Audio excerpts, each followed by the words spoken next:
Kita lanjutkan dengan basis dan dimensi. Tapi kita harus tetap ingat apa itu spanning set, bebas linier, tak bebas linier, kombinasi linier, tentunya semuanya mendasari adalah istilah kombinasi linier. Dan semua berada di dalam ruang vektor. Oke, satu pembahasan. Sekarang kita masuk ke basis. Apa itu basis? Vektor V1, V2 sampai Vn membentuk basis dari suatu ruang vektor. Jadi basis dari suatu ruang vektor. Basis itu pasti punya ruang vektor. Jika dan hanya jika V1, V2 itu bebas linier dan V1, V2 sampai Vn itu merentang V. Jadi semua vektor di V itu direntang oleh V1, V2 sampai Vn. Kemudian V1, V2 sampai Vn itu dia bebas linier. Dua syarat ini. Jadi suatu vektor dia menjadi perentang dan satu sama lain saling bebas linier, maka dia disebut sebagai basis. Simpel. Nah, tadi kita jumpai simbol E1, E2, E3. Nih, basis baku di R3 adalah E1, E2, E3. Akan tetapi terdapat basis yang dapat kita pilih dari R3. Sebagai contoh, kita punya 111, 0, 11, 2, 0, 1. Ini bisa menjadi basis di R3. Iya, ini juga bisa menjadi basis di R3. Kedua-duanya adalah basis di R3. Kita akan melihat apakah bahwa sembarang basis di R3 pasti memiliki tepat 3 elemen. Itu.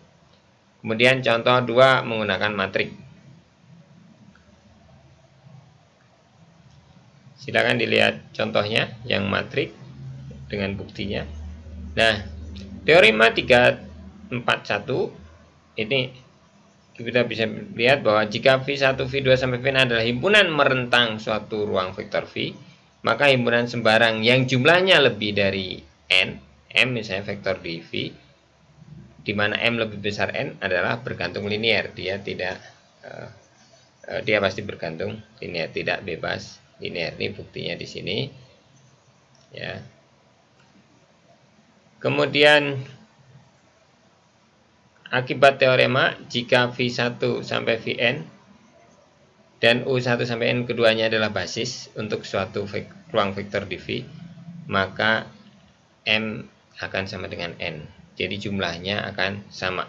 Seperti tadi pada penjelasan bahwa jumlah basis di R3 itu pasti 3 gitu ya.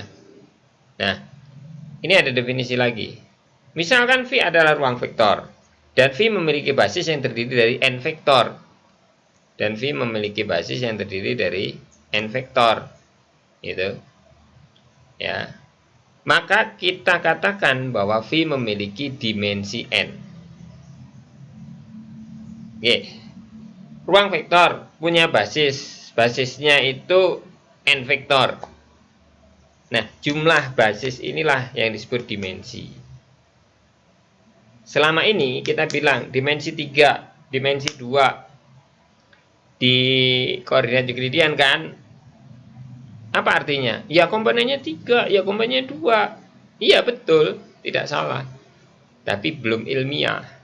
Sekarang yang ilmiah jawabnya adalah begini. Karena semua itu R2, R3 adalah ruang vektor. Dan ruang vektor itu ada asalnya. Ada vektor perentangnya. Dan jumlah vektor perentang yang menjadi basis, ya, jumlah basis namanya, itu adalah kita sebut sebagai dimensi. Dimensi adalah jumlah basis dari suatu ruang vektor.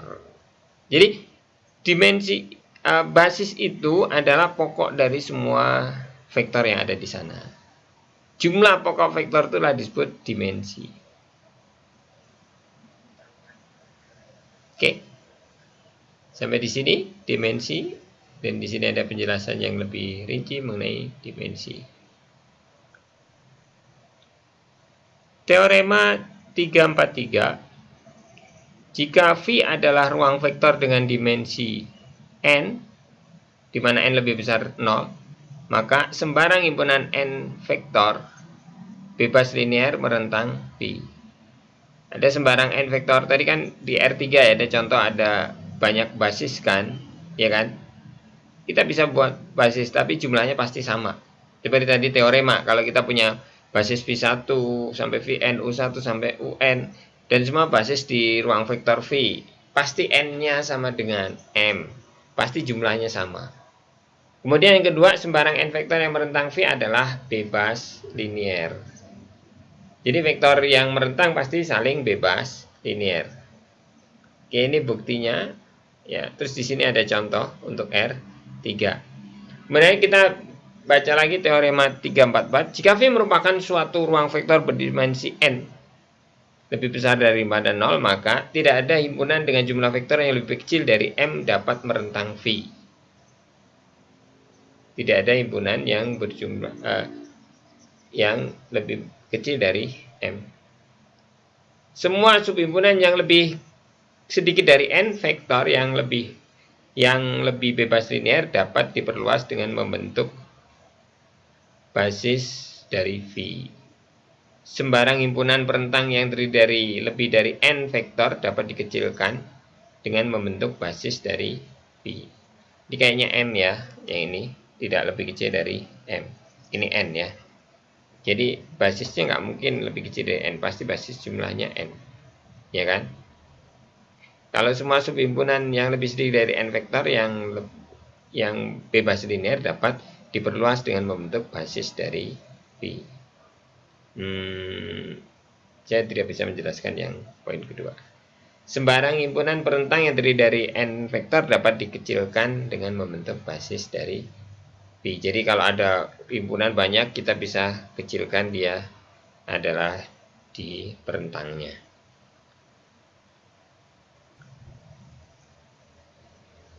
Untuk satu ruang vektor, ternyata ada banyak basis, ada banyak yang merentang, tapi jumlahnya pasti sama.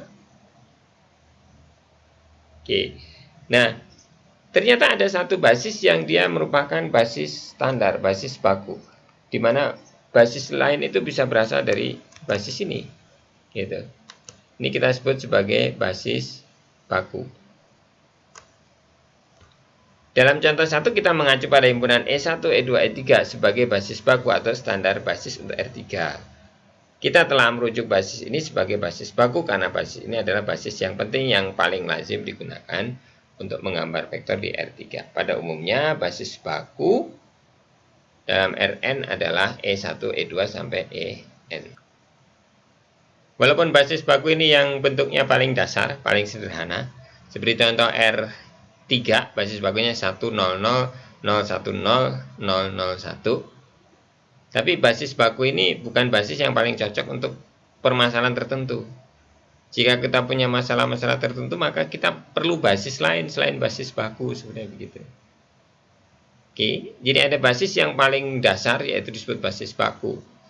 Ada juga basis-basis lain dari suatu ruang vektor. Sampai di sini yang kita sebut sebagai basis.